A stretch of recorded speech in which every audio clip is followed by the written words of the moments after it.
ng panahon, may dalawang magkaibigan, si Oscar at Simon.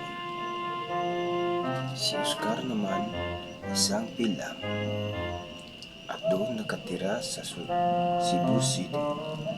At si Simon naman ay doon nakatira sa Surigao City.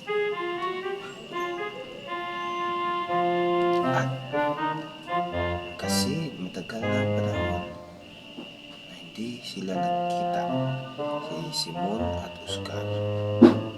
At gusto na ni Oscar na pumunta doon sa Surigao City at masyal doon. Kaya Simon, anong sasakyan papuntang Surigao?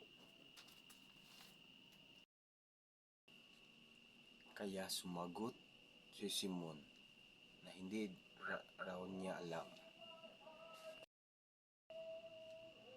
Inday Uno,